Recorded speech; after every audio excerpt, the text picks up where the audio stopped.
Okay, so a big welcome to our 2-hour experiential training, which is a prelude to the practice of being present, deepening the 2 pillars of receptive presence, which starts on the 20th of July. So welcome, Bonnie. Good to see you, Liam. Really nice to see you, and a big welcome to our panel today, Vanessa, Karen, Joe, and Dan. Great to see you guys, and we really appreciate you taking the time out just to join us today. And I'm just going to go through a few practicalities before we start. They're kind of the usual. Any problems with tech, what we suggest is that you log off, log back on using the link provided. We're not going to take a break today, so we're going to go straight through. And there's going to be plenty of time at the end, Bonnie, in there to do questions. And so the questions are going to be as usual. You can send them in through the Q&A function, which is at the bottom right-hand side. But again, Bonnie, we'd love to see people coming on live. So if you want to come on live, what we need you to do is on the reactions, there's a yellow hand function. So when you raise your hand, I'll be able to see your name. And when I call your name out, what we need you to do is to turn on your camera and unmute yourself, and then you'll be able to talk directly to Bonnie in the panel. And just to say, in the background, Robert and Mary are keeping the show on the road. So a big thanks to you guys. Big shout out to Robert and Mary for keeping everything going. So Bonnie, I'm going to hand over to you and we can get going as soon as you're ready. Oh, that's great. Well, that's wonderful. So welcome to this preview of the Practice of Presence Saturday panels. I'm so happy to have my very, very good friends from the Nurturing the Heart staff here to do this with me. We all work together really closely, and it's just delightful that this is how we get to begin. So, and also welcome to everybody who's out there and everybody who will see this later as well. So we always begin everything that we do with a land acknowledgement. And we invite everybody to join in by adding the Indigenous nations, the name of the Indigenous nations, wherever that you are. So it also includes others who are marginalized around the world. And it helps us, I think, really begin to feel how we're all part of one human community. And that's been really important to us. And then we have a way of beginning a little practice of transition from whatever we've been doing up till now before this to get settled into our bodies, to open to whatever would like to happen next, and to just arrive together. And we've always felt that the time that it takes to do this deepens whatever we do next. And so it's really time very, very well spent. So we're going to begin with that. So today I'm up in the Pacific Northwest in Port Townsend. And so here the traditional custodians of this land are the Coast Salish, the Sklallam, and the Chimicum nations. In their wisdom, they continue to care for the land and the ocean and all the beings, saying, all my relations. With all the ways they have been wrong, they continue to care for the earth on behalf of all of us, keeping also in mind and heart the wrongs of slavery and the marginalization of so many, and all those around the world who are caught up in violence and displacement. We pause for a moment for gratitude, apology, and grief.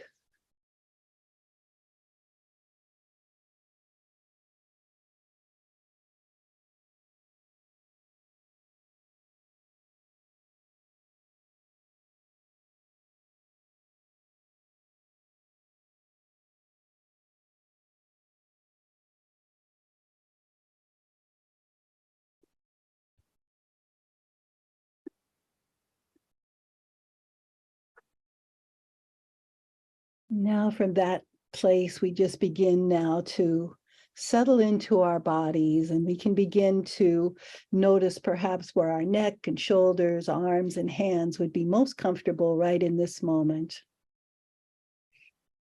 And then we just begin to invite our awareness to drop down to our feet and from feet into the earth.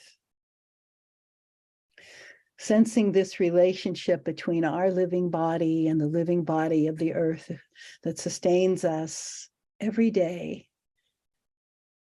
And then we just rest there, however it is in this moment. Our minds may be busy and wandering around. They may have an easy time staying with earth and feet.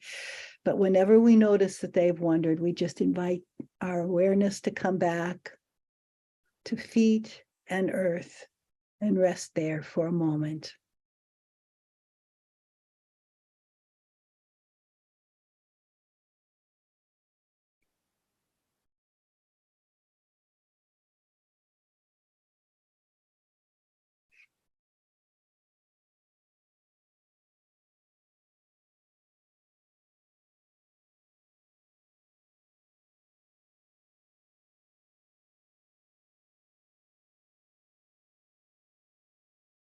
And then continuing with earth and feet, now we just invite our awareness to come up to our legs, and just invite our awareness to settle there and just sense the quality and the muscles there right now.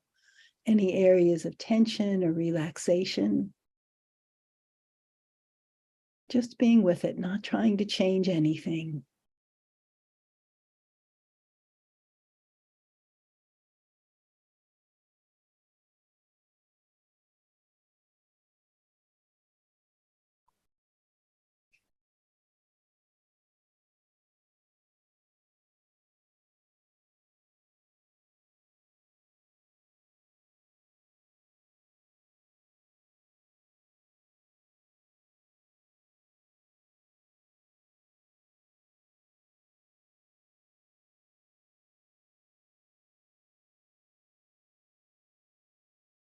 Just continuing now, coming up to the area of our bellies and including the belly brain here, and beginning to sense maybe even some gratitude for how this brain digests both food and relationships, how it supports our immune system, how it guards our safety with an awareness of any danger around us, and also an awareness when there's deep safety. So just arriving now and again, attending to sensation, just arriving and listening in this area.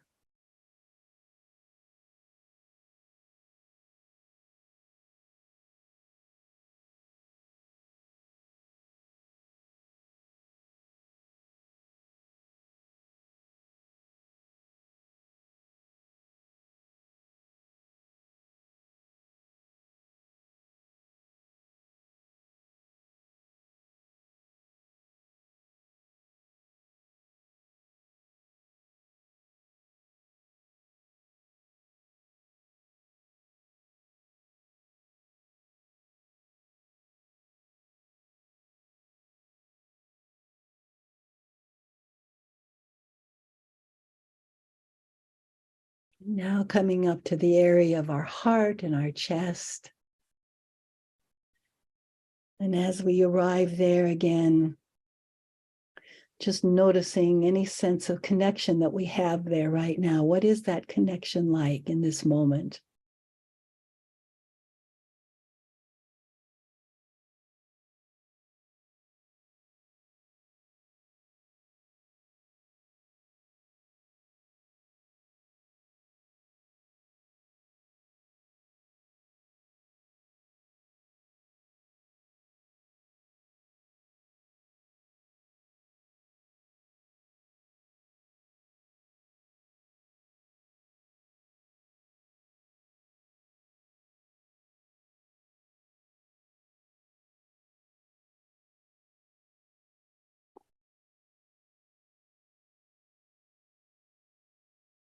And then as we continue with earth and feet, legs and muscles, belly, heart and chest, coming up now also to include our throat, cheeks and jaws, the area around our eyes in particular that's so sensitive to what's happening inside us. And again, just coming there and not seeking to change anything, but just listening.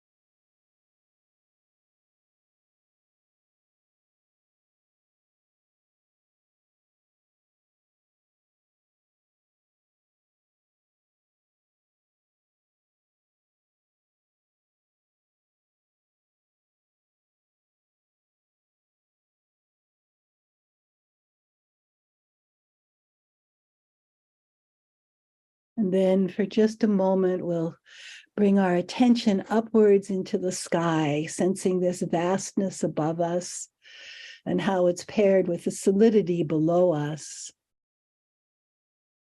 and how these two hold us at every moment of our existence and can be such wonderful resources for us. So just resting into this holding for a moment.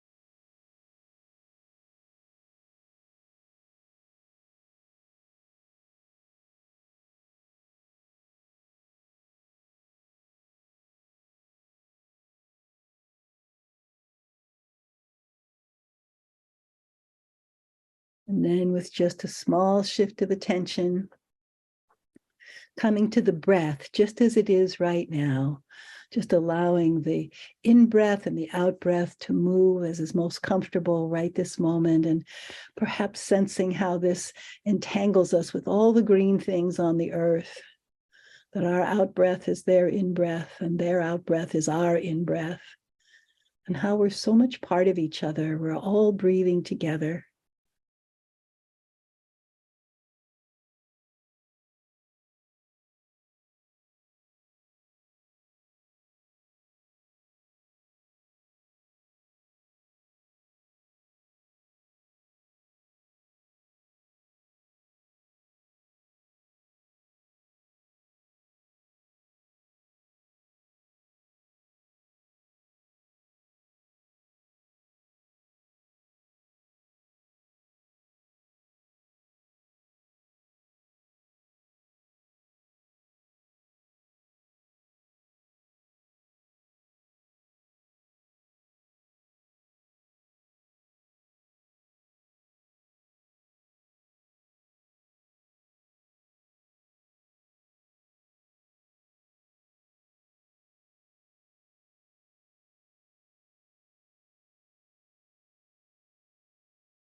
And then on the next inhalation, on the exhalation, just inviting our awareness to expand into a bowl of receptivity, welcoming everything that's arising within us, thoughts, feelings, sensations, whatever is there, and welcoming whatever may be coming in from the outside.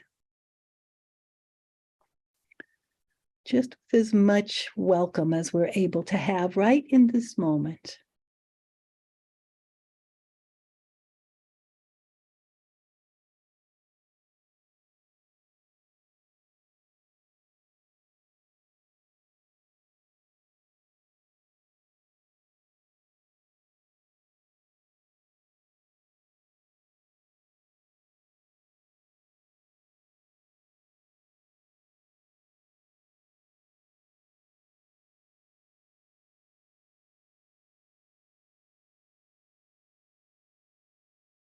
And then in this little deeper place where we've arrived right now,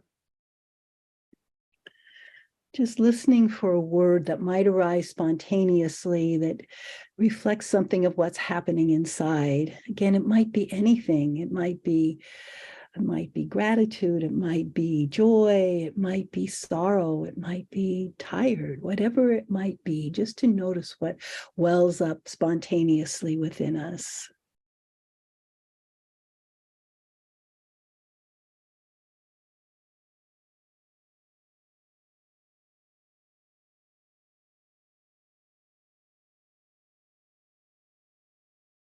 And then slowly, slowly, we can begin to invite our awareness out to include everyone who's here listening now and who will ever see this video. Just letting our awareness expand as we come back. into outer awareness a bit. And Robert, if you would turn on the chat so that we could all see words, anybody who'd like to put the word that arose for them into the chat, that would be lovely, so that we might share a little bit with each other as we're beginning. And it would be lovely for my guys to come back with your pictures as well. So we can see you too. Complexity, connection, welcoming the innards, peace, grateful, trust, beautiful, fluid body, heart, tenderness, sorrow and tenderness, grief, well-being, on and on. All of these words, all of these feelings that well up when we have the opportunity to be a little bit quiet together. So thank you very much for sharing those words. And now maybe I could ask this gang as well. Joe, what word came up for you? Settled. Settled? Is that what you said? Yeah. Vanessa? I think it was more of an image, like a spring that was bubbling up. I think I'm very excited to be here. Lovely. And Karen? It was together. Together. Like often comes with gestures, huh? And Dan? Rebuttal. Good. I was surprised. Yeah. Where's that coming from? Yeah. Who was speaking inside, right? And I had a sense of delight. So I was because I really am very glad to be here today with all of those of you that can be here. And thank you for everybody who's putting words in the chat and all of that as well, because we are a community, and that's really, really wonderful to get to be here together. So what we'll be doing throughout this coming year is, as we begin, we're going to want to check in with everybody who's on the panel for the day. And so we're going to do some of that and have a chance to introduce ourselves. If you choose to be on a panel here, if you're on a panel, those on the panel and me will meet a week ahead of when we're going to be here live, before everybody, to get a chance to know each other a little bit, and to see who wants to do the presenting and all of that. So we did that about a week ago ourselves. And so I would be lovely for everybody to for each of us to check in just with a little bit and say something about how we're feeling right now, as we enter this. So I'll start. As you guys probably know, I'm Bonnie, and in some ways I'm the lead dog at Nurturing the Heart just because I was the founder. But man, this is a group that's been together a really long time, and I feel so fortunate to be part of this wonderful, wonderful group. My wife Jo and I teach therapy of spiritual practice, and have turned the rest of the teaching over to these guys, which feels lovely. So, and what I'm feeling right now is, it's always interesting to me going into something like this, because I feel so glad to get to be present to you, Dan, today, and just see where we go together. But because we're going into unknown territory, there's also a little bit of, I wouldn't quite call it anxiety, but there's a little bit of that uncertainty about what will happen next. So there's a little extra attentiveness, I would say, in my system to wanting to be really present. Our left hemispheres want so much certainty that when we go into territory that's completely uncertain, our systems respond to that a little bit. And I don't mind it because I've gotten so used to it. But, we're just entering the world of human, messy interaction of who knows what's going to happen next. So there's always a little of that as well. Joe, would you like to go next? Sure. So yes, I'm partnered with Bonnie and married with her, coming up on 5 years. I'm a adult psychotherapist and been doing that for a long time. I spent a number of years working at the VA in Seattle with veterans there, and increasingly my work is deepening because of the work of the study and the time spent with interpersonal neurobiology, and the capacity to hold keeps getting more developed. And so the opportunity to be with my people at a deeper level keeps expanding. In addition to doing therapy, I spend time in the garden getting dirty. It's quite wonderful. Yeah, thank you.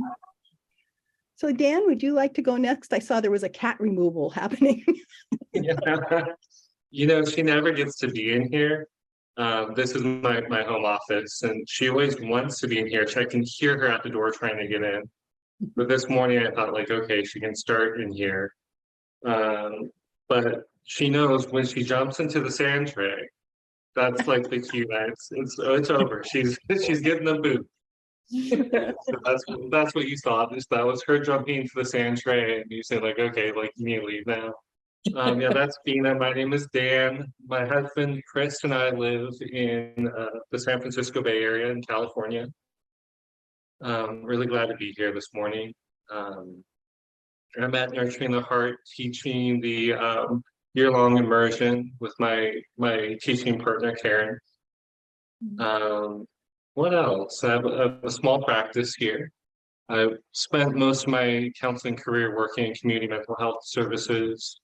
But now I've moved over to mostly working in private practice, working with mostly couples and individuals on relationship issues. Thank you. Great. Thank you. Vanessa, how about you? Yeah, I'm happy to. Good morning, all. I'm Vanessa Timmons. I want to say this morning, I also, Bonnie, am feeling really excited in that anxiousness of like, what's going to happen? Zooming into Ireland, don't do that every day, right? Especially from Vancouver, Washington, where I live with my family. I'm one of 10 siblings, and I have 4 daughters and a husband. For work, I'm the executive director of the Oregon Coalition Against Domestic and Sexual Violence. And what that means is I do anti-violence work. I work with survivors of trauma. And for Nurturing the Heart, I teach the diversity, equity, and inclusion courses around looking for embodied liberation from a relational neuroscience perspective. And that's a little bit about me. Yeah, and you teach some journaling classes too from a really unique perspective. So thank you. We have our first one at the house this month. So excited for that as well. Yeah, thanks. And Karen. I'm Karen. I live in Southern California with my husband, to whom I've been married for over 40 years. And I have 4 grown children and 5 grandchildren. I'm an adopted person. I was relinquished at birth and placed in foster care and then adopted out. Professionally, I'm a psychotherapist and a consultant. And my primary focus now is teaching with Dan, IP&B relational neuroscience with Nurturing the Heart. I guess the only other thing I want to say is that to me, this is really sacred work, and listening with profound warmth and deep respect can really cultivate safety and a place to learn and heal together. Me. Thank you. Thank you all. So we'll be back with all of you because Dan and I are going to do the consultation together. And so because we're online, I mean, if we were in person, we wouldn't do it this way, but because we're online, it's probably easier to just focus on the 2 of us for a while now. And then we'll come back to everybody to really talk about what happens in that consultation. So if you guys want to turn off your cameras now, it'll just be Dan and me for a while. So there's a particular way that we want to do this work, and we want to invite you in as Dan and I do this consultation about a particular client, I think is what you chosen to do, Dan, because sometimes during the year we may do personal sessions as well, but we're going to do a client today. But we really want to invite you to come into this as well, because we're asking everybody on the panel to be attending to what is unfolding for them inside of them as we do this together. So it could be anything. It could be that for all of you out there, that it could be a client or a friend or a family member that may come to your mind. An implicit memory may be touched so that something comes back to you from an earlier time in life. You may find you're having emotions or bodily sensations that don't seem to be attached to anything in particular, but that are clearly right there. You might get distracted. You might shift into your analytic left hemisphere. So there's no right or wrong or better or worse for any of this. It's just for each of us to be receiving what's happening with as little judgment as we can. And then we can also notice when judgments come in, because they do. We will always have a left hemisphere. Our left hemisphere judges, and judgments will arise. So maybe we can receive those as well. So again, then at the end, you'll have the opportunity to share some of that by just the way that Liam was talking about, by putting something into the Q&A about that. They could also be a comment, but also about coming on with us, coming on into our little circle at that point. After Dan and I find a stopping place, we don't know quite how that will go, but we'll at some point find a stopping place. Then Karen and Joe and Vanessa will share what was happening for them while we were doing this. During that time, I may mention some aspects of relational neuroscience that seem particularly prominent in what we were doing. And then again, we'll be inviting you to join us. So, and we really would like that to happen. And I do want to say this, I feel so blessed to have such a wonderfully diverse group of people that we have on our staff. That feels really good to me. I mean, everybody here on this staff is here because of the depth of their knowledge, but it just so happens that it also includes a great deal of diversity. And we really, really want to encourage all of you here today, and then who will be here next year as well, that we really want to have that happen here, because the richness of it is so great when we come from all these different lived experiences. So, hi, Dan. How are you doing right this minute? More awake every moment. It's a little after 7 a.m. and I am a morning person, but it's also the weekend. So I think every moment I'm on with the maybe a little bit more perky, a little bit more myself. Yeah. How are you?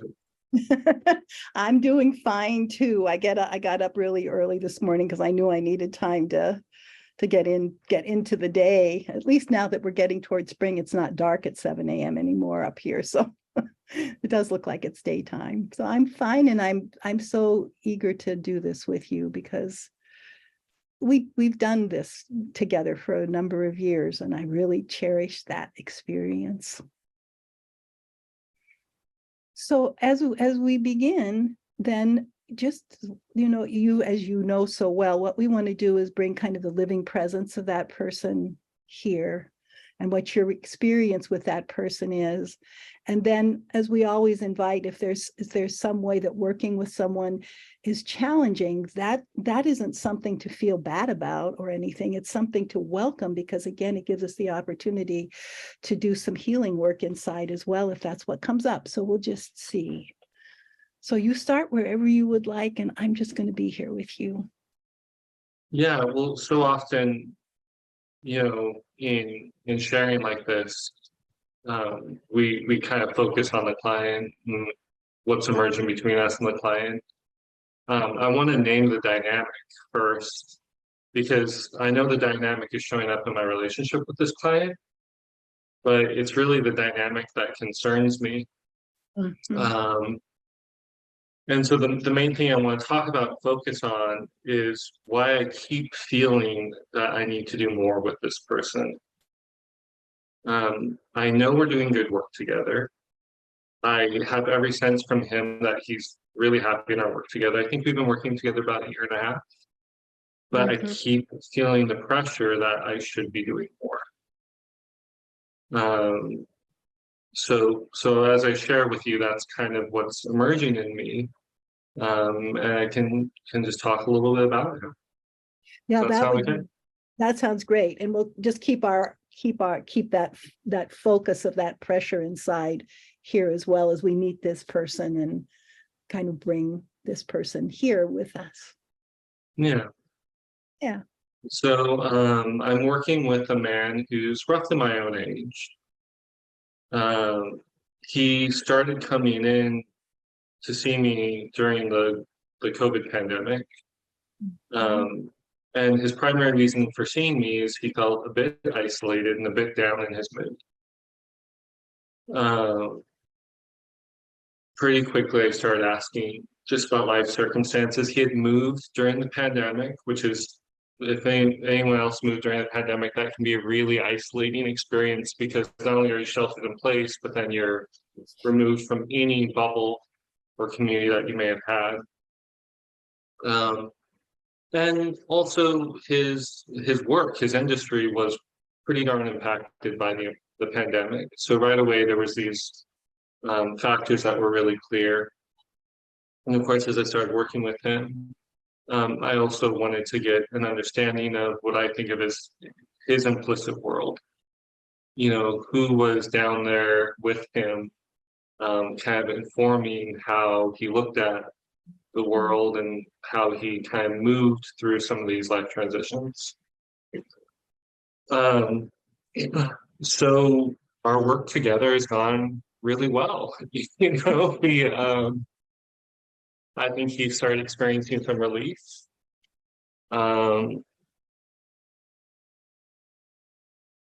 Most of the time he comes in, and now again, like a year and a half down the road, we just talk through whatever's happening in his life, whether it's relationship things he wants to discuss with me, or work issues or family issues. These are the three most common kind of general areas that come up. But for some time now, every week when he comes in, and it's really hard to acknowledge, but I start thinking before he comes in, like, what are we going to talk about today, and will I be doing enough? And I say that's hard to acknowledge because normally I can be really present with clients and just so eager to go wherever they want to go. Sometimes, I mean, I have another client in particular who he gets nervous. He's like, I didn't bring anything in to talk about. I don't know what we're going to talk about. That way, so like, that's okay. Like every time you come in, you don't know what we talk about. It seems that we always go somewhere really important. And that's something that I've learned in my career, that just being open and following the process is not only doable, but actually just a really lovely way of being with people. So I'm frustrated with myself that, yeah, surprised and frustrated with myself that with this person, it's kind of the opposite. Even though he, again, has been working with me for a good deal of time and expresses that he's happy in our work together, and he'll bring, when there's a specific challenge going on, the family dynamic he wants to work in, a work dynamic he wants to work on, he'll bring it in and we'll talk through it and he'll experience relief. Yet I think as I talk this with you, I believe that there are deeper hurts within him that we're not getting to, that I would like to address. Maybe, I mean, as we talk about it, I think that's probably part of it, that there's maybe something happening on a deeper level that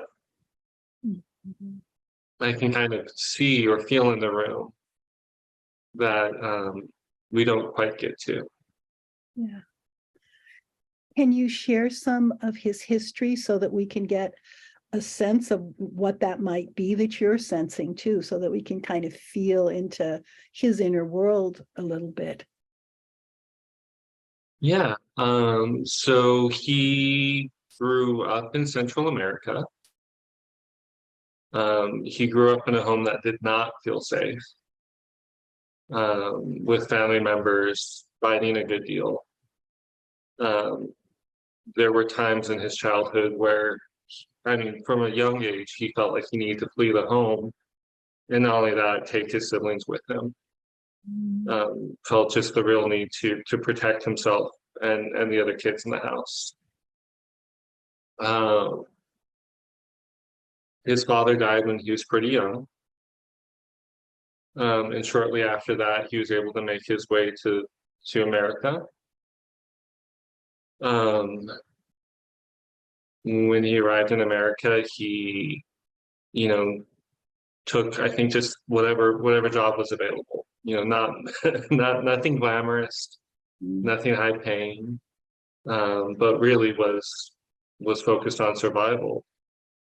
And I think it's really a testament to who this person is, that over the last 20 years, you know, has made a really wonderful life for himself. Has an amazing career now.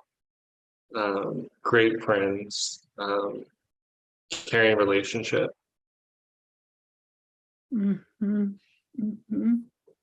So as you're talking about him now, what starts to happen inside you? And it's interesting because, again, like, I don't something happens when I talk with you, body, that my body becomes more alive. That I can think through all this stuff, and I can think about this person and how much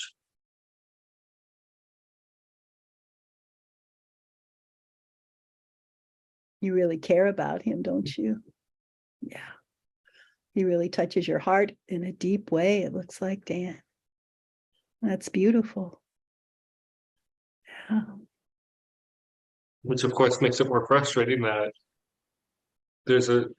when he comes in, that there's a part of me that's like, you know,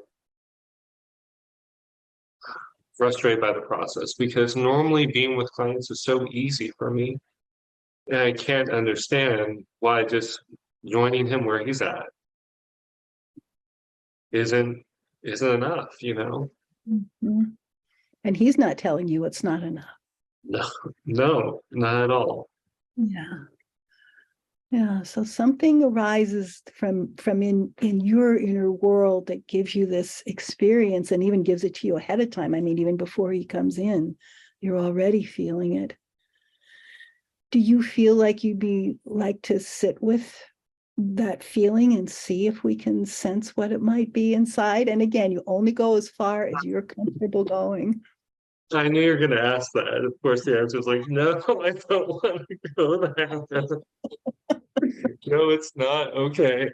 I mean, as you talk, my body takes me there, but yeah, I just Only go as like, far, only as Okay. far as you feel okay doing that now at this time and all of that. But I mean, one of the things that's really clear to me, again, is how much you care about him, but how deeply you've also internalized him, because he becomes very alive for me. When you talk about him, it's like I can feel him here with us too, because we really internalize our people. And maybe especially ones that have touched our heart in a particular way, even if it's making us uncomfortable, you know, but you two become part of each other, and it can feel that, you know. So as your body's becoming more alive, which of course, if people feel safe together, that's what happens. We become more alive. So is there something in particular you're noticing that you feel okay sharing about what's happening in your body? Well, just in this moment, I'm much more aware of my breath in my chest.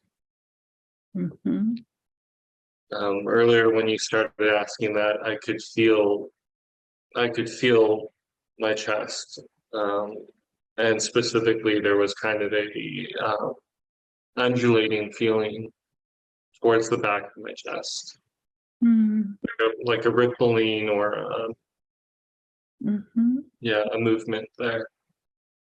Was it comfortable, or was there some distress to it, or?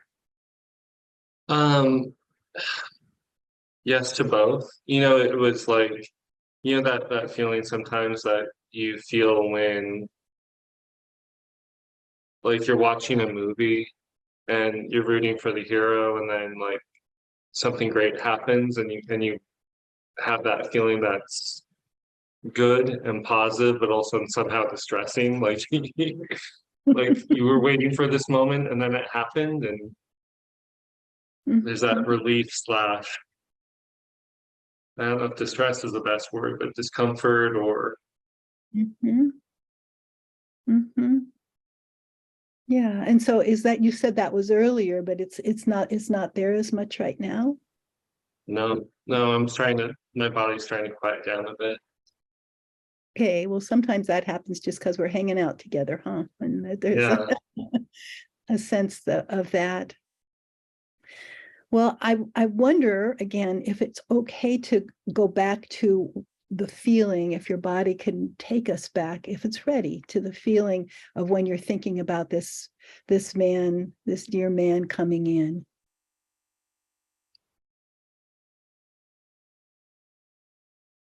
Right now, I'm just noticing my breath and noticing just a little bit of tightness on the top of my belly. Okay. Okay, so we welcome that little tightness, but also the comfort of your breath flowing. It sounds like in a pretty easy manner. I mean, does your breath feel pretty comfortable? Yeah. Good. Sometimes there's a lot of relief in just being able to share something, and so there's something so healing about coming together and being able to really deeply be heard. And you and I are so familiar with each other, that's pretty easy territory sometimes, so. But I wonder if it'd be okay to also attend to this little bit of tightness in your belly, at the top of your belly. And I find my hand naturally going to my belly as you say that, just being in that space with you.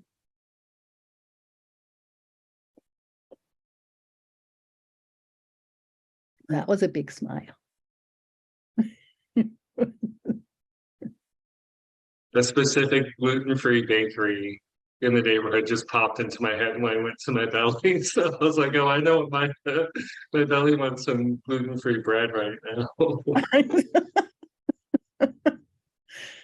Wise belly. Yeah.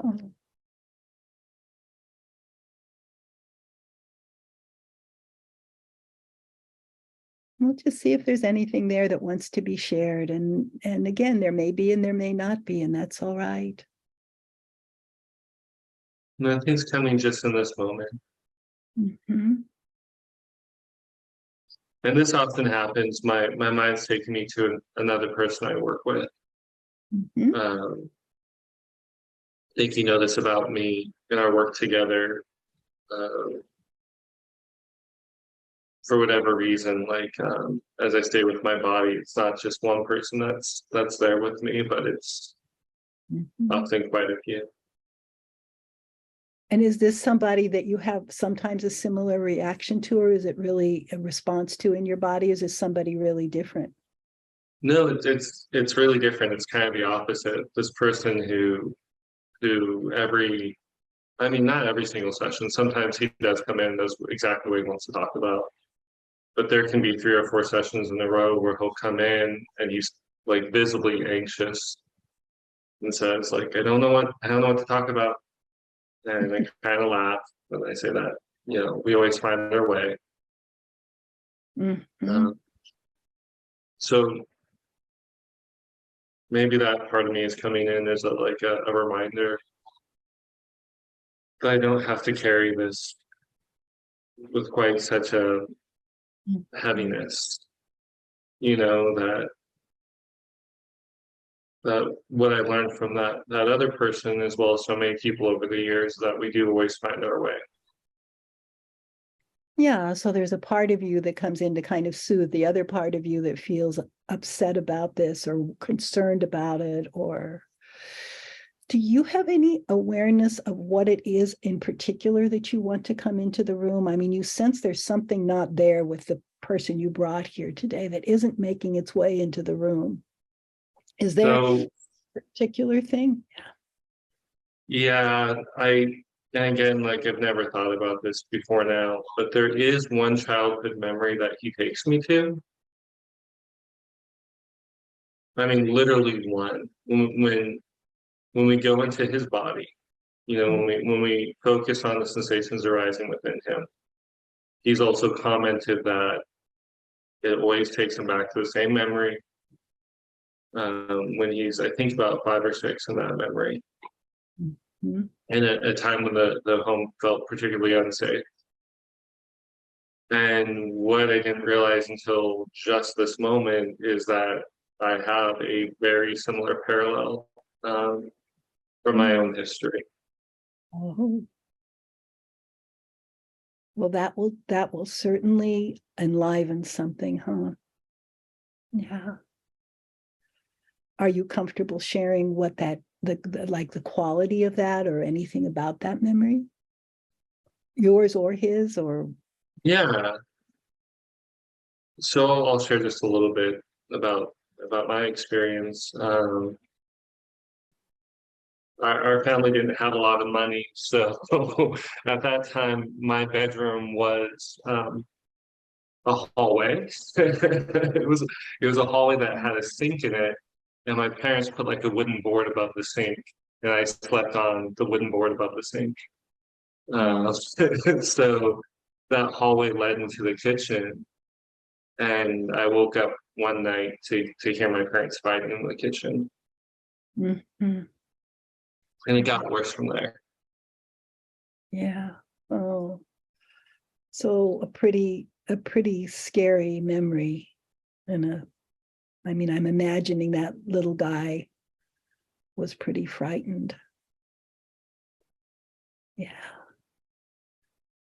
So maybe we can be with him there by that, that sink. And this is what often happens. The hearts start to come up. People are sending him hearts. There's a beautiful way that this community has supported one another through this past year that has been really quite remarkable. So this little guy who's having to hear this, and I'm imagining can't do anything about it, but just witness and hear and all of that we could come and be with him in that scary time, that really scary time.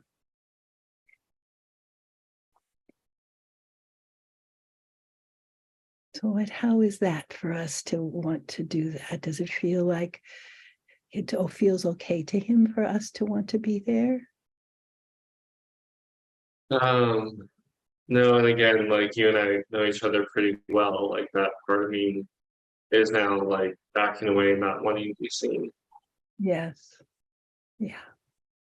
Like what I want to close it up. I want to move away from that. Yes.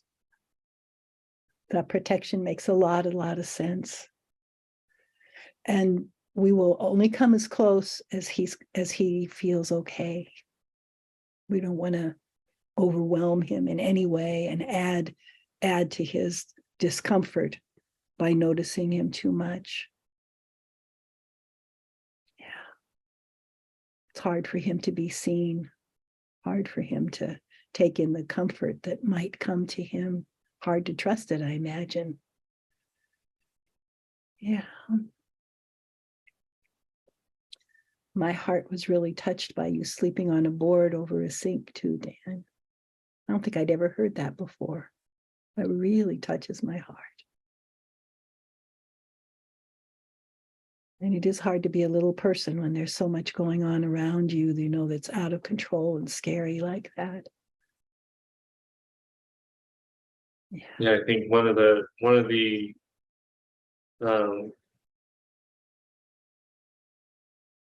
I guess most like affirming parts of our work together was that you have helped me, and continue to help me understand what was happening for my parents during that time. Mm-hmm. And when I first met you, I was really angry at you about that. You would say, like, what do you think may have been happening for your parents then? And I would be like, I don't care. I don't want to know. I'm trying to figure out what was happening for me. Yes. I'm trying to make sense of what's happening in my body, in my life. Yeah. That's hard enough, and that's often overshadowed by what's happening in my parents' life. So I want to put them aside for now and just figure out what's happening in me. But Yes. of course, it's never that easy, and there is this flow between self and family and connection. And now in this moment, it's a lot easier for me to really love both my parents and hold them in compassion in that moment. Even while acknowledging that little one should have never had to go through that. Yes, should never have had to go through that. And that's right. So over time, the complexity of it isn't so angering. The complexity of it is a little easier to be with now, and to feel care for all those parts, because they're all inside you. I mean, they're all part of you. And so ultimately we moved there, but it was very helpful of your protectors to go like, knock it off. Let me just be with this child. It's hard enough to be there when there's been so much overwhelm in the house. So again, all of that is welcome here. And I can understand how I was irritating to you. Well, even now, like as we're talking about this, I'm a little bit embarrassed and maybe a little bit ashamed because I hadn't made that connection before, that something very similar to happened to me has happened to him. And now there's a part of me is like, is it because my inner world is being so stirred and wanting to go there with him, even though that's not where he's taking us? Again, he does bring up that memory. It is important to him. But I kind of wonder if the reason I keep feeling like I need to go deeper, that I'm not doing enough, is because that part of me needed to be seen and cared for rather than anything happening for him. Mm-hmm. Well, it's certainly, I mean, that is, first of all, the part of you that feels shame in this moment, Dan, is welcome here.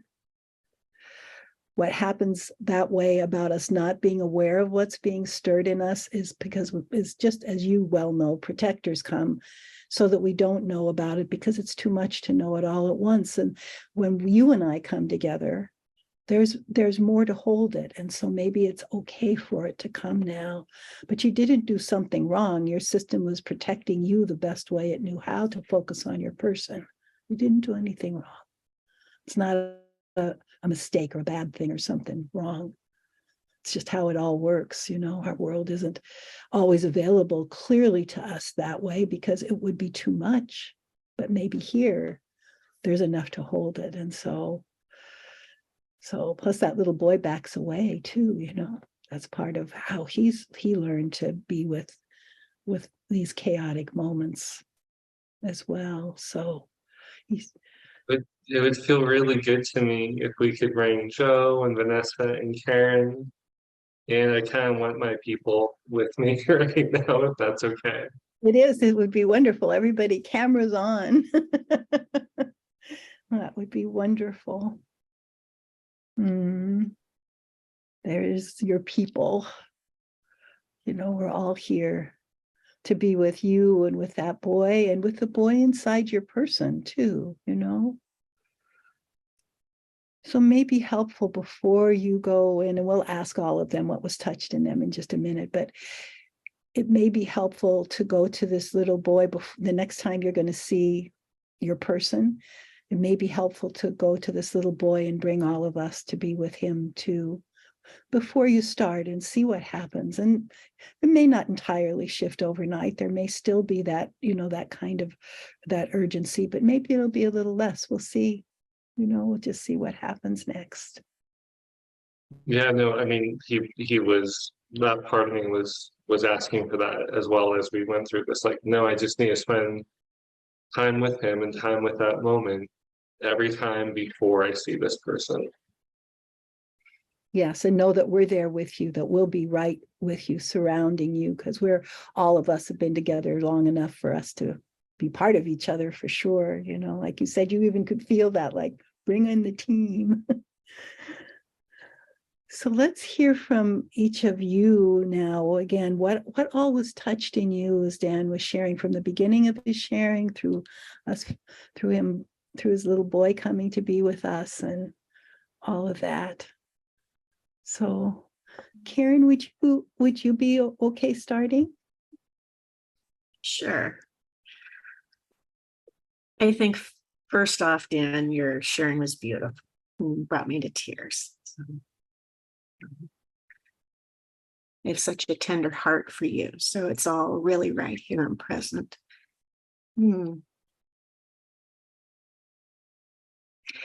I think when you said at the beginning that pressure to do more, and I know that part of you, and I felt really tender about how alive that is for you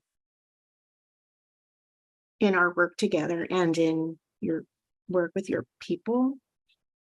Do you experience that sometimes, Karen? Oh, pressure to do more? Mhm. Oh yeah, all the time. Yeah.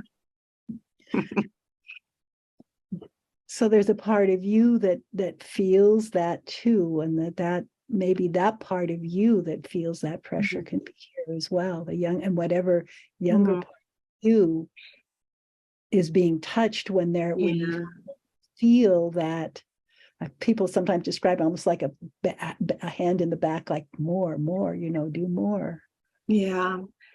And that's really interesting that you're weaving that together, because as he was talking, Dan, as you were talking about that little boy, the little girl part of me wanted to just take your hand and just run outside and play. And then all of a sudden I had that shaming, mothering part like swoop in and say, how dare you leave the space of the case consultation? There's no time to play. Go back. And so I was, but I hadn't made the connection to my own, that own inner part of me, that pressure to do more. Yeah.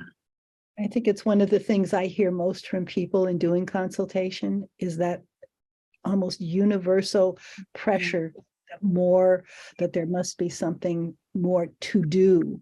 And how it makes it hard to just kind of relax back and be with what is. But it's cultural pressure every bit as much as it's a personal pressure. I mean, it certainly comes from our own history, but it's also all in all of our training and everything else, like do it, fix it, make it better, say something, do something, so it's a lot for all of us to be with that and be able to breathe back into just being present with what's here in the moment. It's a lot. As I'm, just sitting with it too, of course, the littles were little. The shaming part wasn't as big as usual, but was really large in my, inner community implicit world. Was the compassion itself, drawing in the little Dan, little Karen back to case consultation, but also the compassionate part of self here was really tender with the shaming part and just kind of going there, kind of, which is a little bit, well, is a shift for me, I think. Good. I mean, I'm glad that could happen. And again, the complexity of all the different parts being drawn out in you, as you're there with all of this.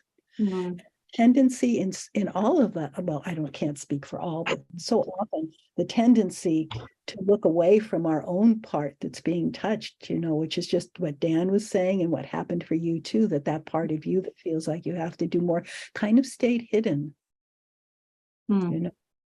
Until we were talking about it some more, right.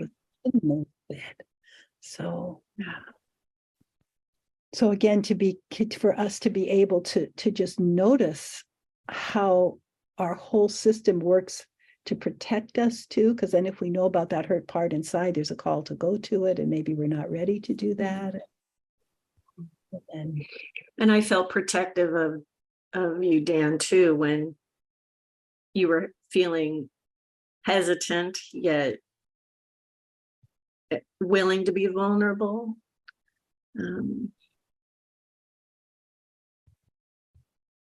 I'm not sure what that, there's no image really, but just a sensation of just really tender, that push-pull of what came up for me was being compliant with Bonnie, but really not wanting to be super vulnerable and go there. I don't, something like that. That's right. So again, more than one part active in that moment, the part that is willing to go there, the part that's like, no way, the part that's, then the little one inside, what does that part need? Closer, farther away? Yeah. Well, again, so slowing down and just being with each thing as it arises, with each part of us as it arises is what we seek to do. And then notice the pull away, the shutdown, all of those other parts that are equally valid and equally important. So And I was also feeling really tender towards the healing between you and your person, Dan. And I just feeling like just your presence is healing. You don't have to do anything, just you being there, and I know your heart. And I think that's why it's, just really tender for me, yeah. Yeah. Thank you. Sure. Yeah. Wonderful. So Vanessa, what was touched in you while Dan and I were being together? Yeah, I was really really holding space, as I often do when I am in these spaces for Dan, like just holding space for him, and knowing that how challenging it is for me to trust presence, to just trust that being with is enough. So as I was listening to Dan talk, I was thinking about just how that shows up for me in my work too, that trusting that our presence, that the medicine in me isn't what I know, right? It's not always all the rules and all the ideas and all the concepts. I know lots of things, but what I want to learn to trust in those moments is that my human presence is actually the gift. It is the medicine. It is the thing. It is the most important thing. And so as Dan was talking, I was just remembering that he can feel me, right? That my presence, that we are connected, and that it is enough. It is enough. So I was kind of holding that. And also I was curious about kind of the way we heal together, right? That when two people are together, that both of us are healing anyway, right? That it's never just this hierarchy of I know something and you're getting something, that, if we are together, two or more together, right? That healing is present. So I was curious about, before Dan said it, I was curious about, what is rising to be healed in my friend, in my colleague. Mm-hmm. Yeah. And then, that's lovely. Yeah, that combination of holding an open space for what's happening, but also being reminded of other times when it was hard to feel that yourself, like it's enough. And I know you work with such, and you do it not from a therapist place. You're not a therapist, an advocate. Mm-hmm. And feeling, even that word feels like you're supposed to do something, Vanessa, that you're going to advocate. It has that sense to it. So to be able, and I know you've worked so much with your staff and all the people in your organization for years around this of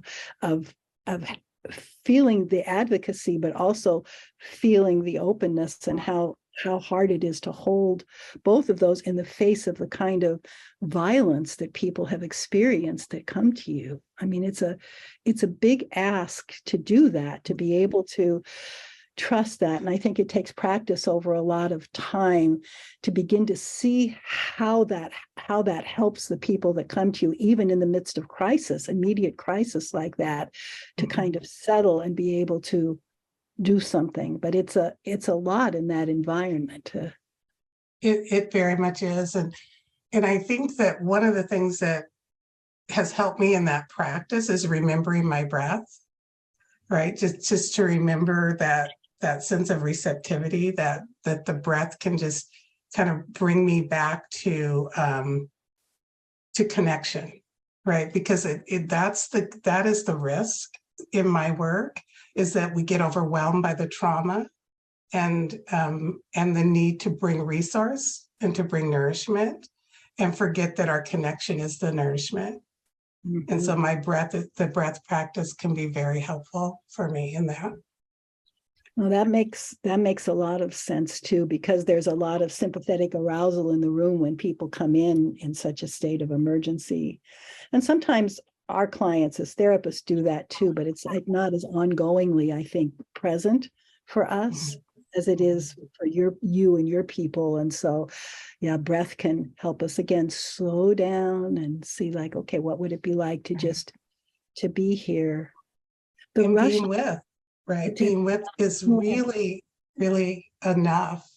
It's enough. And sometimes I think, especially with the kind of trauma that we work with, is that it's very rare that a survivor of domestic and sexual violence has been met with presence that says they are enough, that there's not something we have to do, not another list of things that has to happen for us to be worthy, that we are enough. And we are a field of survivors, right? So that complicates it, I think, a little bit as well, is that we're survivors helping survivors. And I think a lot about the wisdom of that and how that happened, but that's a whole nother conversation. I don't know what happened there. But it is what it is. Yeah, but you've been at this for, I don't know, well over a decade now. Over 30. Transformation. But I mean, just in terms of bringing presence in more and more and more through relational neuroscience. And I know I think it's helped your people too, because if you're involved at the level of your own sympathetic arousal all day long, it's exhausting. Yes. And so that Bonnie, you changed our field in Oregon. You changed how we did our work, because we were doing it from that, we're advocates, right? And we're activists, and we're trying to end violence in all of its forms. And you really taught me and taught us how to bring presence and breath, and to trust that. Mm-hmm. Well, you did you came and then you went and changed the field. So, but it's wonderful. I mean, it's beautiful to feel that it is also helping the advocates be able to not get burnt out and all of that, to be able to do that more, because again, just swimming in sympathetic arousal all day, every day. And a lot of therapists feel that way too, that they just swim in the experience of their people all day, every day. Like Dan, if you were having that same experience with all of your people, it would be exhausting, before, during, and after. But because that isn't the way it is most of the time, we stay stronger, we stay more able to be with our people, and healthier in general from this. So thank you, my dear. Joe, what was happening inside of you all the way through as Dan and I were doing our whatever we were doing? Well, it was interesting to me today, because there's a way in which I feel like something about this coming together began last night.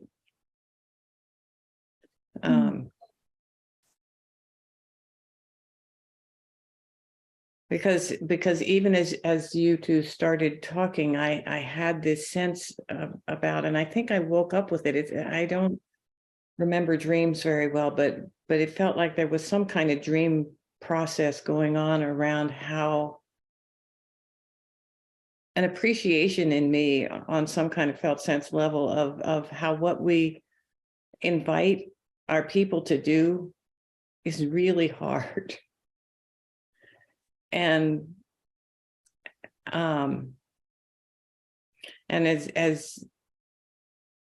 as Dan began sharing, I just was in some kind of felt sense contact with how sort of making available the space. You know, Winnicott talks about potential space between mom and baby. And I feel like we try to create potential space between me and client, and moving into that potential space, even with a gentle invitation, it can be really challenging. And I was feeling that for my own scared self. And so when you asked Dan what was he feeling in his body, I was feeling my own tightness in my chest and how hard it was to take a full breath, and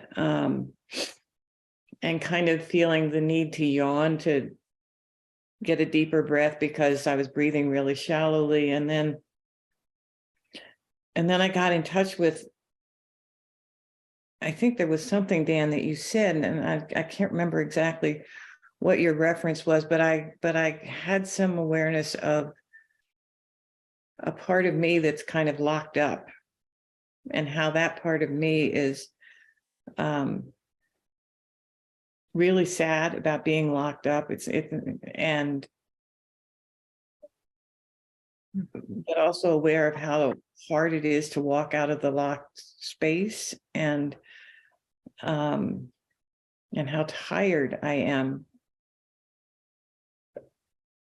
almost from two sides. Like the part of me that's locked up feels tired,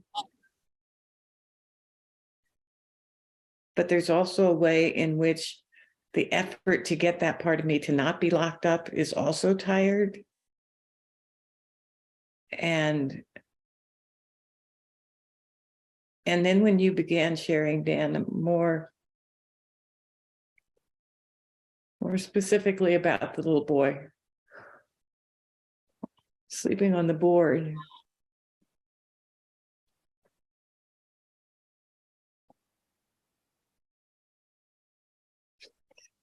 and listening to the parents argue or fight,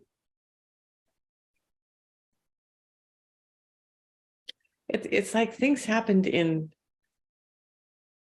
layers all at the same time in me, about a construct in my own. I could see the physical setting in my own history of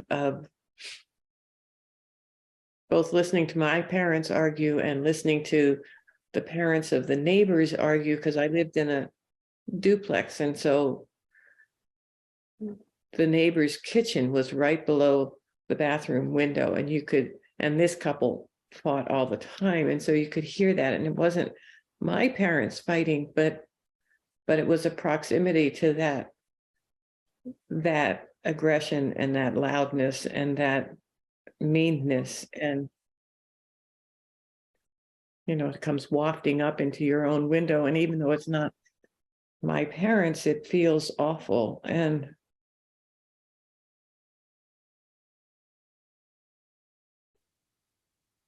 I don't even know if I know how to talk about it, except it feels like it touched me at a level that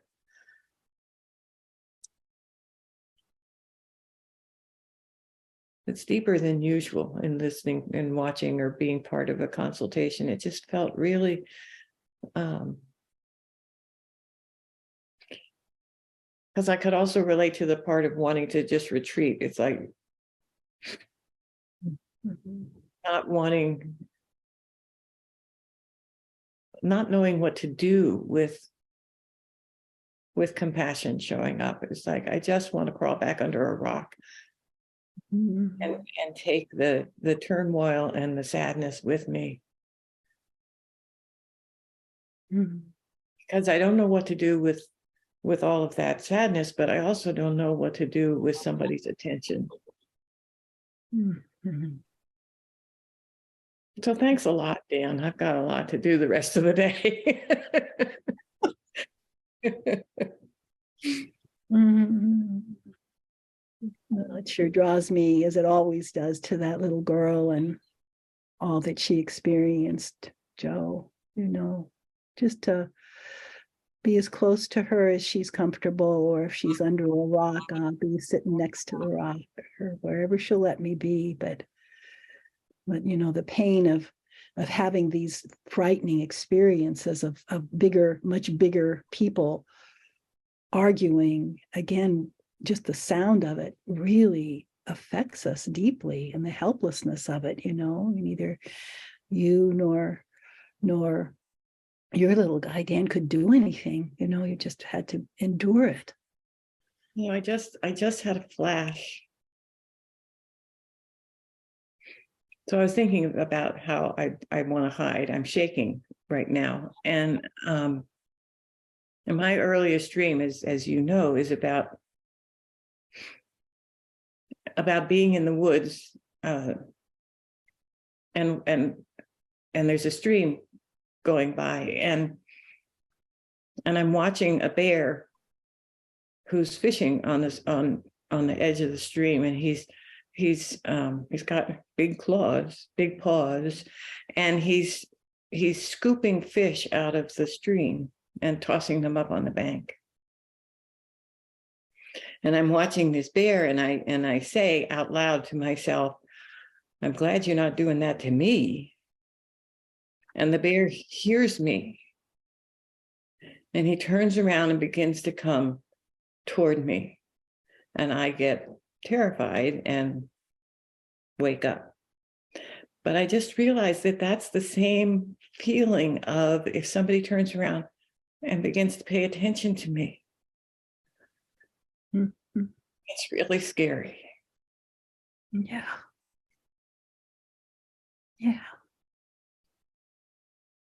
So again, layers and layers and layers of fear and needing to hide, and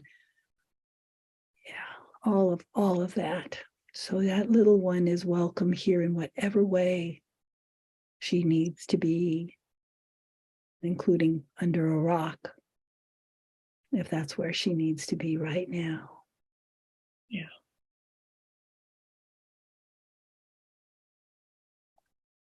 All these little ones.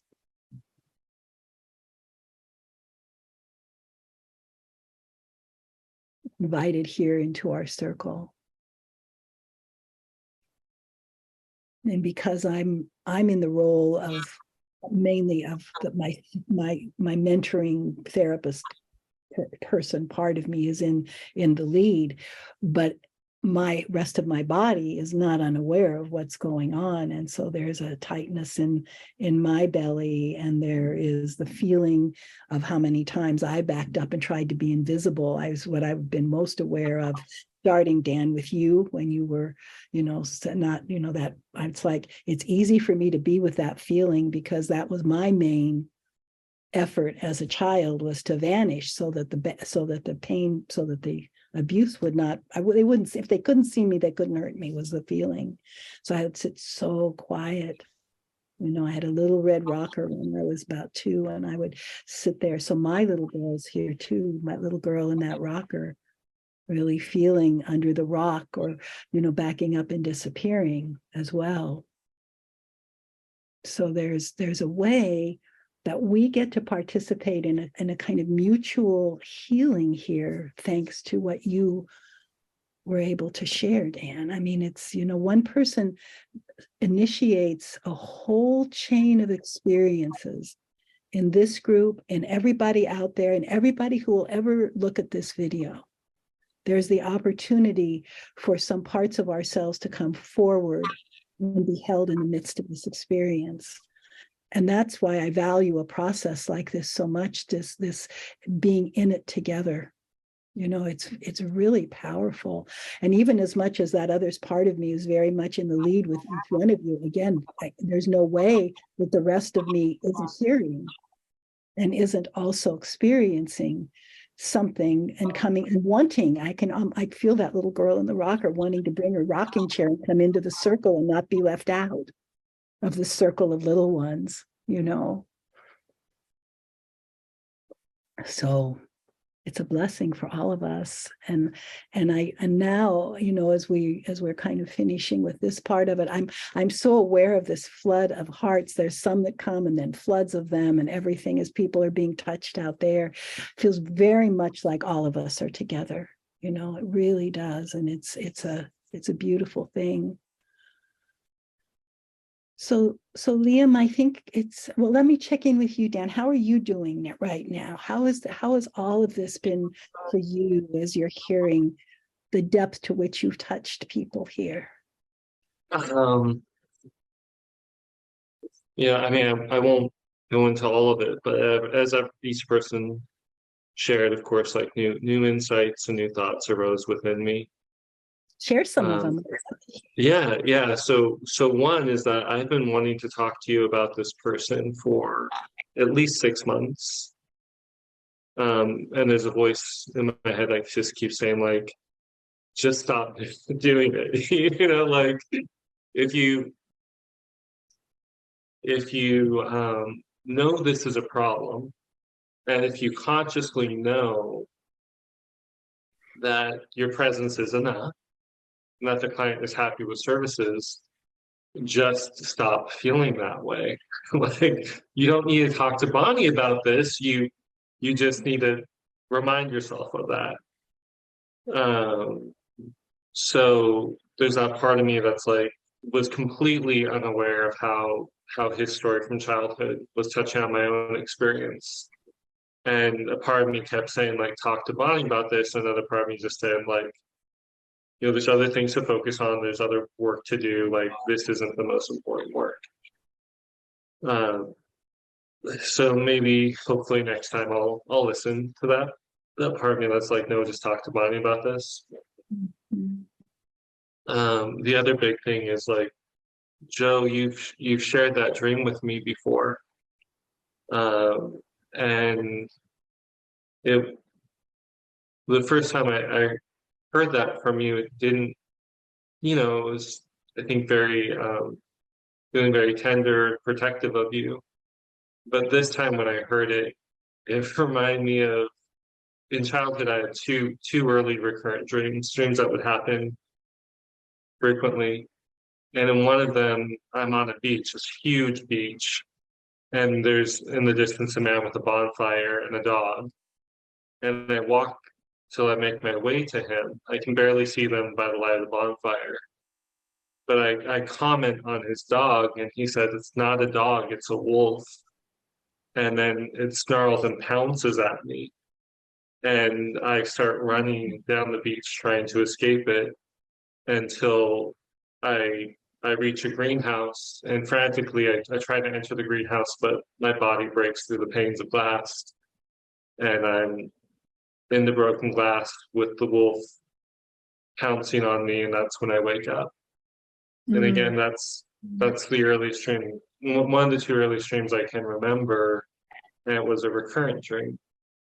So for whatever reason, there's a part of me, I think, that feels safe enough to be with that dream again, and to know that for whatever it means, that was a part of my childhood. That was a recurrent part of my childhood. Yes. Yeah. Thank you. Yeah. So you can just hear this healing cycle of memory in a safe space like this, that there's a way that we are invited, our inner world is invited to continue to just offer up these various pieces, to be seen, to be held, to know about you and the wolf, to know about you and the bear, to know about the parts that feel that push to do more, to feel the breath that Vanessa was talking about, to see, Karen, your hand just always goes right here as long as I know you, and you feel deeply something, and to see that and feel that. So it feels like an enormous gift to get to be here today and do this together. And we all know, all of us, of us 5 know that this will continue to unfold, and that if we can remember, maybe we will share emails with each other on our group email about something else, you know, that comes from this over the next day, week, month in our dreams, and we continue the healing holding that's part of this. I want to live like this. I mean, this is how I want to live, is with people like this in my life. And that includes all of you too, you know, that it isn't just about therapy. It's about how are we with each other day in and day out. So Liam, I think we're ready to welcome anybody who wants to come in person, or anybody who also wants to, you know, has submitted things that would like to. Okay, Bonnie, great. So we have one person looking to come on. It's Livia. So Robert, could you bring Livia on, please? And anybody else that wants to come on, just put up your yellow hand function, or you can send a question in through the Q&A function. Yeah. I'm also wondering how you're doing, Liam, honestly. It was in my mind as well. Yeah, I was very, very touched by a lot of the sharing, really, Bonnie. I think everyone touched me, but in particular, Joe, I could really resonate with Joe about kind of part of myself that kind of feels locked up, feels kind of very deep and kind of trance-like state, or different kind of consciousness even. And it's like this half of my parts are trying to free that part of myself, and the other parts are trying to, you know, out of kind of love and concern, really keep that part kind of locked up. And it does feel very exhausting, the whole kind of internal conflict that goes on around that. So that really kind of touched me. But yeah, it was just a beautiful piece of work. Thanks, everybody. Yeah, thank you. Livia, welcome. So glad to have you here. Hi, Bonnie, and hi, everyone. It's really nice to be here. Mm-hmm. Yeah. So what's you right now? What's touched? Yeah, I was really touched by what you brought and the whole process and your exchange with Bonnie. And I have a very similar experience with a client I work with, and we have a different piece of history that we share, but and it's more around being very isolated, a very young infant experience, and being really stuck in that isolation place. And the outer history is very different, but the internal history is very similar. And it's so interesting because, you know, when she came, there was this instant connection. And as we started working together, we started circling around this wounded place. And I've been working with her now for 3 years. And even now, it's really hard to get close to that part. But what was really touching about seeing your exchange today, that it mirrors to me my own process. And for a long time, I felt too that I feel this part in my person, but I'm not able to get to it. And I don't know what to do. I feel like I should be doing something else or different, or and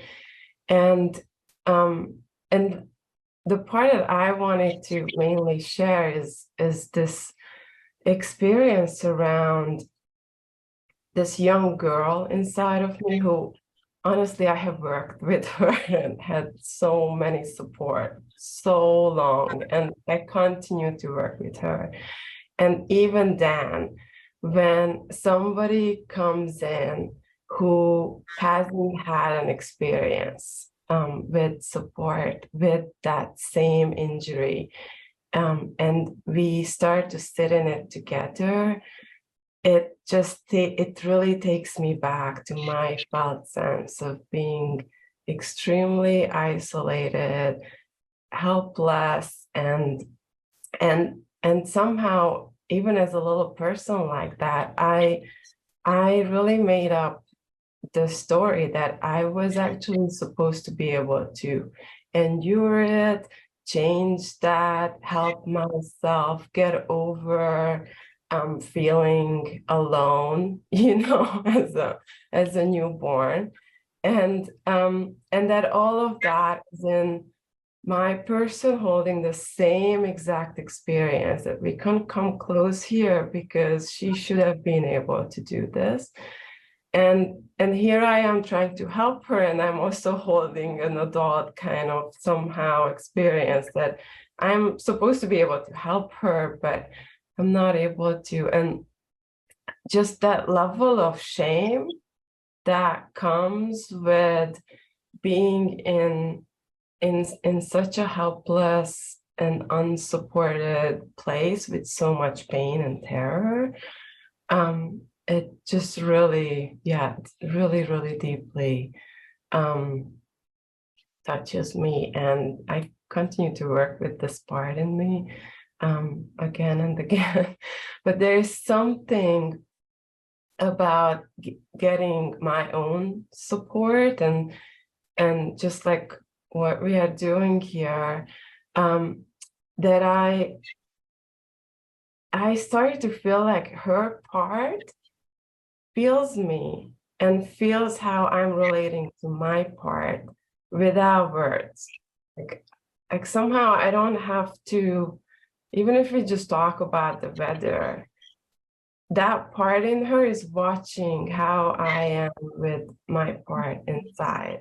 And I just started somehow having that, I don't know, unspoken communication, or not wanting to do anything with her, but just sitting with my little girl and her little girl, and just seeing what happens. And it continues to be extremely slow and unsatisfying to an adult part of me in a way. Yeah, that's what I wanted to share. Thank you so much for doing this. Well, thank you. What you share is such a beautiful growing awareness of how much communication there is below conscious awareness, in our that this resonance that we have. And I know from a number of my people that the fact that we were resonating together was something eventually they could even speak to, where they would say something like, it feels like you really know me. Again, whether we're talking about the weather or what, whatever it might be, but that there was such a strong resonance because like you're aware of your child. If we're not aware inside, there's less of that our clients pick up from us. But when you're really aware and doing the work, it really does come into the room in a way that we can't quantify with our, about conscious mind processes or talking, but that there's this touching that happens deep down inside. I've often felt that my own abuse is the greatest contributor in the room and the healing from it. It continues on, I'm 80 and I'm still working hard, like I will probably till the last day. And but that as it comes into the room is a living presence, both the abuse and the healing from it, and that people feel it, again, mostly below conscious awareness, but it creates a kind of safety for them that they can bring this, because you will know, you will hear, and then over time, slowly, more and more of them comes into the room as well. But it has to be slow, Livia, otherwise it would be so overwhelming. Just what you described, terror and disorganization.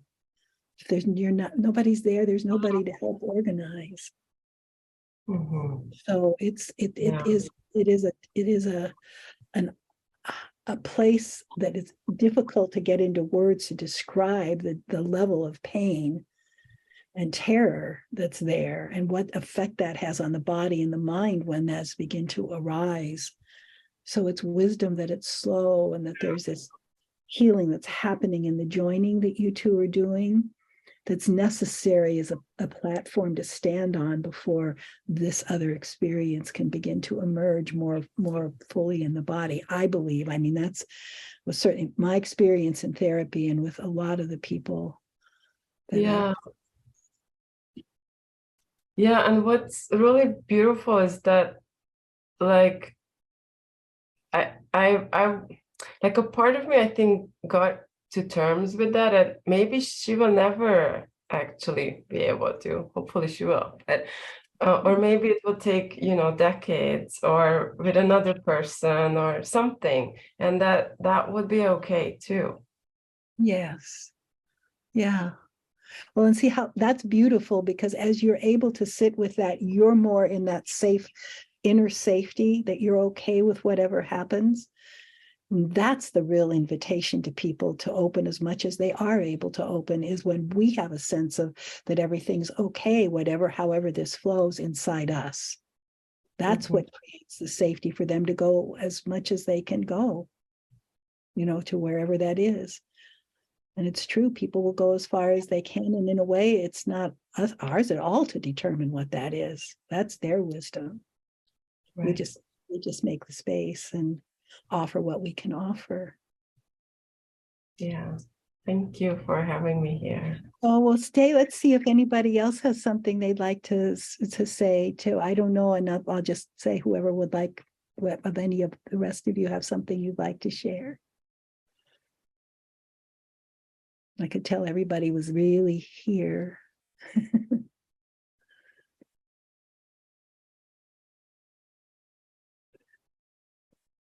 I think the part that I keep hearing and hoping for, and the part that I think I was in touch with this morning, about beginning to feel in our own bodies how gradual this process is. So that really it is about presence with not only with our clients, but with these parts of ourselves that have difficulty feeling like it's safe to come into the light. Mm-hmm. Mm-hmm. Yeah. Yeah, appreciating that pace. Mm-hmm. For ourselves and for other people. And again, the cultural pressure and the pressures of training and all of that. And even the names, like there's the accelerated pathway. There's one, I mean, I love Bruce Ecker's work, but I think it's called brief depth work or something like that. And it's like, I don't quite, those two words don't go together in my personal experience with myself and others. But the pressure of society to move fast, to resolve something, to fix it, is so powerful around us, that to be able to, just what you were describing, Livia, to be able to sink into a place of, this pace is the pace that it is, and I just want to be here with myself and with this person, is such a gift to them too, because they're under the same pressures in society, you know, to just get over it and get on with it. And you know, or what you were saying, Dan, you know, well, I'll just think about it differently, and then I won't feel this anymore. You know, I'll just realize it's going okay. And of course, that our systems just don't work that way. They're much more complex, and there's much more going on. And so anyway, the support of groups like this and all of you who are out there is so important for us to be able to keep moving down this path in this way. We need each other, because the pressures outside are so strong to do it differently. So thank you so much, Livia. Really touching thing.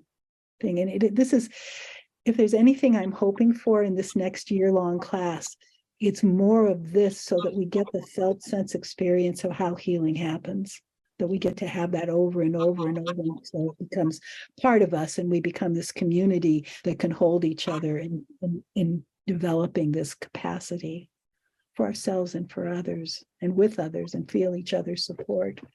So thank you so much for coming. Yeah, and I want to thank you too for your words about we're going to be together, walking alongside each other, just as long as we're meant to be. You know, I it's a really good reminder to me, because I really do believe that. There's clients who we've done a piece of work together, and I stopped speaking with them. So, we stopped working together, and it maybe feels unfinished or, in a way, raw. And I hear from them 2 years later or 3 years later, and sometimes it's just a comment, "Thank you so much. This was life-changing." Sometimes it's, "Can we pick this work back up?" But just a really good reminder that we're going to walk alongside each other just in the way we're meant to at this time. Mhm. Yeah. Thank you, Dan. Any other thoughts from anybody? I was just feeling into your tender heart, really, Livia, and I was reminded of what you have told me over and over again, Bonnie, about going slow. And whenever I'm with a beloved, and my little ones inside show up, or the critical parts, to just invite them in and then just say, "And I will be with you later," so that they feel loved and welcomed exactly as they are too. And then I'm honoring that which is alive inside of me and that which is alive inside of the relationship and with the beloved, the person I'm working with. And that's what came up for me, Olivia, when you were sharing. Yeah, that's so similar to what came up for me. It was just that I was really struck by the willingness to hold both yourself and your client in that sacred presence, right? That capacity to be with. And I personally have experienced the power of that in different sessions with counselors and as an advocate. And I just thought it was quite beautiful. Yeah. Thank you. Thank you very much.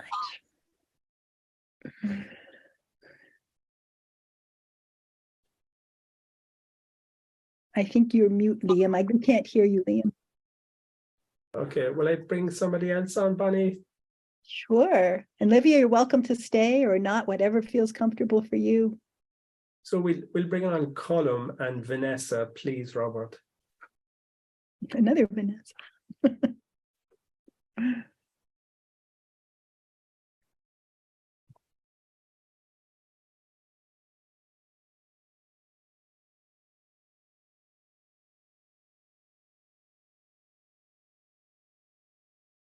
Lovely. Hi, Vanessa. Welcome.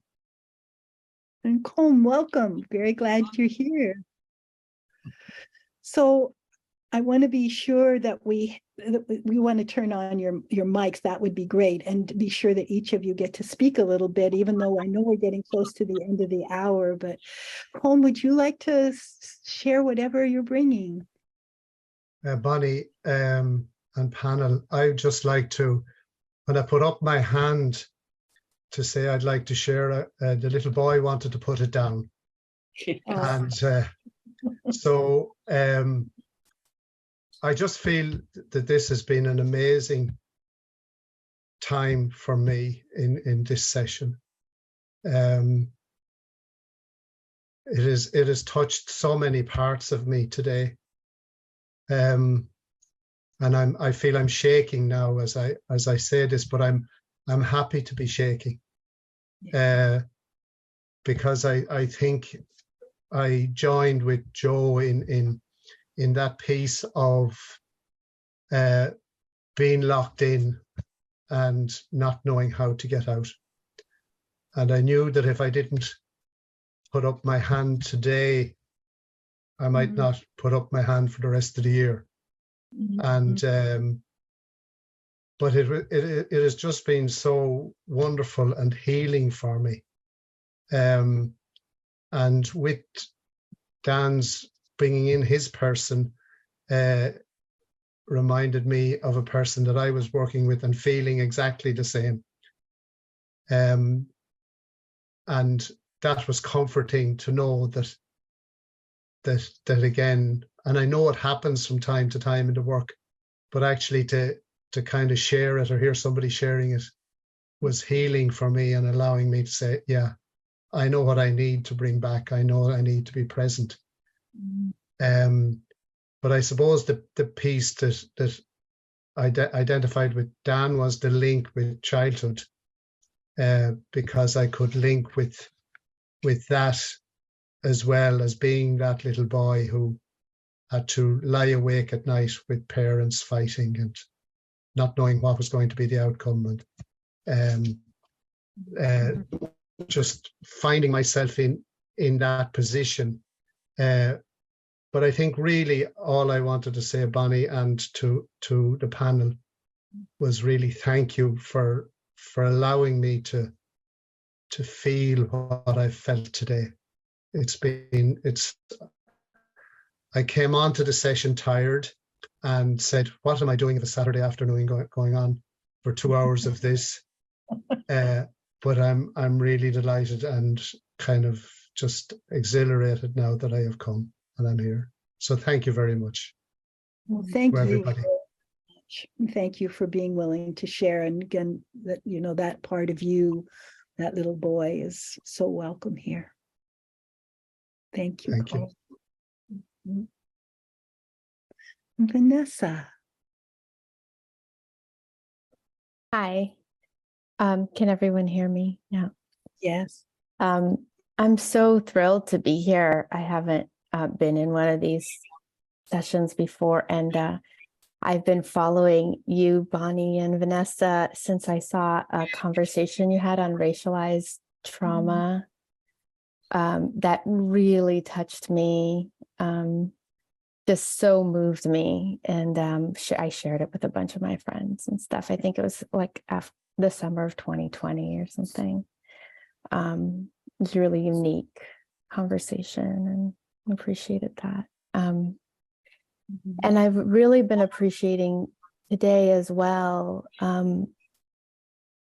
I guess a couple things in terms of the specifics. Like I woke up today, also like in the past few days, just noticing like how I'm not ever comfortable with like the physical space of my bedroom. Like there's always like something a little bit off for me.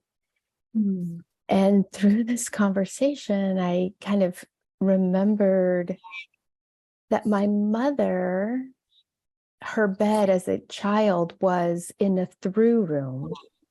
So not a hallway, it was like a room that was the TV room for the family. And it was like one of the first families in their town that had a TV. So they would be all watching TV with friends and people from the town. And then she had to wait for everybody to leave the house before she could go to bed, because the TV couch was her bed, you know? And then I remembered in my childhood, even though my sister and I had a whole bedroom to ourselves, we shared one bed, even though there was enough room for two beds. Mine was a pull-out under her bed that was like put back in, and I was kind of sleeping just really close to the floor until I was 9.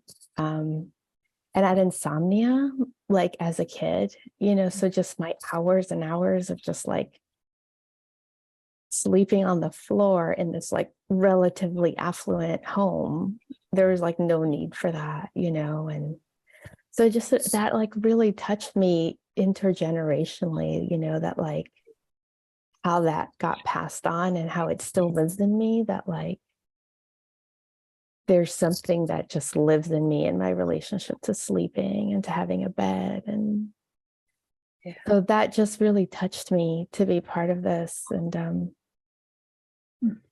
so I wanted to share that. And then just this, like more the kind of processing conversation where it's like this, just realizing how much I push myself all the time, and that like that place of like, do I want to go here? Do I not?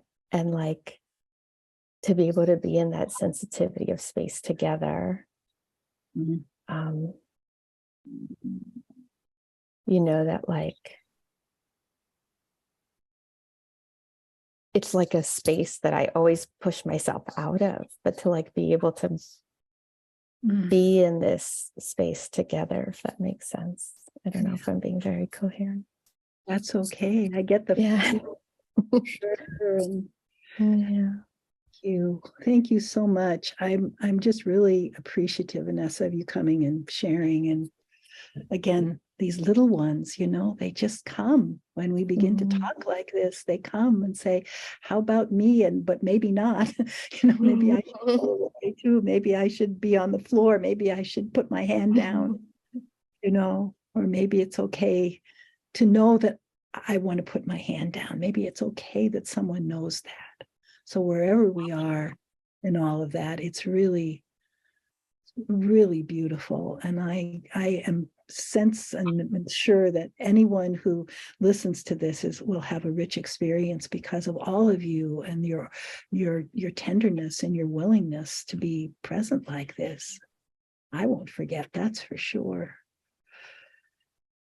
So we're getting fairly close to the end of our time, and I don't know, Liam, you may have some things to say too, but I do want to extend the invitation to anyone who who's here today or sees this or whatever, that we would love to welcome you onto a panel during the year's time that's coming up. We begin in July, and we would just really love, and you can, I think, with Mary to sign up for panels, and we will, nobody's going to get thrown into the cold or deep end of the pool at all. As we have 4 people come together, we'll get together before we meet about a week or 2 before and spend some time and get to know each other and see who would like to present and all of that to make it as comfortable as it can possibly be, and then we'll just go from there. Well, anybody who's willing to do that, you're giving a gift to everybody else who will be in this class, because you can feel and see how much what we share here radiates out. And if there's ever a wonderful way to learn about doing this sort of work, it's through participating in something like this over and over and over and over again. So that's what we hope for this year. And then on Thursday nights, I'll just be doing some more didactic pieces, to kind of deeper dive into some pieces of that as well, so that we'll have that experience together too. And I think that's important because we want to get grounded in the knowledge. Like everybody here, we have been doing this for decades. And every day it deepens. And it's true for me. I've been at this for a really long time now. And I just find that more and more it seeps into my bones and muscles and ways of relating, and ways of relating not to myself, but to other people and to the world, and changes perception. So anyway, this deepening time will be wonderful, both to have the little more academic piece, but then to have these times of really sinking in deeply with one another. So I think, Mary, you're putting out information on email, but also links here, maybe, I don't know, because I'm not watching that, to invite people into this process together. So Liam, did I not say, is there things you want to say that I didn't say? Or Well, no, you said everything beautifully, but the only thing you might say a little bit about for people that are new, do you want to say just a little bit about the listening partners that happen next year, that we've been encouraging this year? Oh yeah, thank you for that. Last year in the class, the thing that we encourage really strongly is that you have a listening partner that you can relate with after the class and ongoing in between the times that we're meeting together. This whole thing is about being present to one another. And so doing this experience with a listening partner, we have heard back from so many people, some of whom didn't get listening partners till the middle of the class and were shocked at the depth of learning and the depth of experience that was available in having a partner like this. In all of our classes, we do listening partnerships so that people have someone in particular to deepen with, because really it's the essence of the experience. So those of you who may be continuing on for the second year may be going on with your listening partner from last year. Others of you, I think, Liam, is there going to still be the Facebook group where people can find a listening partner if you're going to join us this year and you're new to it, or you need a new listening partner? So you can, Mary would be happy to provide that information as well. The other thing we did last year that was experiential was we did some non-dominant hand drawing and collage and things like that.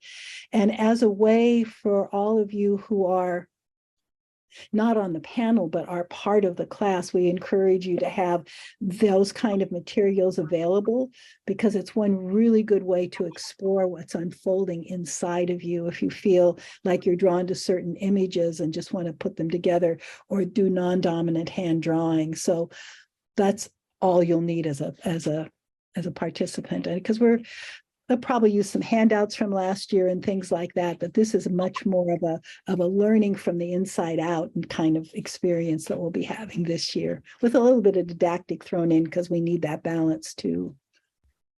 So were there any other questions that would be helpful to address? I think that's good. The only thing I'd add is that there'll be a site that's dedicated to the training, that we launch that site probably in the next week or two. Okay. And there'll be a lot of resources on that site as well for anybody that's out to join. And so I think that we have integration webinars coming up that are free for everybody from last year, for anybody to participate in. And I know the announcement of that has gone out already, and all of that. Before we go, I just want to take 1 minute to check in with Dan again. How are you doing now? I'm glad you did. And something that everyone probably in this room knows that the larger audience doesn't, is that I wasn't exactly raising my hand to get to the front of the line to share today. You know, I was like, okay, like one of us is gonna share. It can be me, I guess. But I'm really, really glad I did.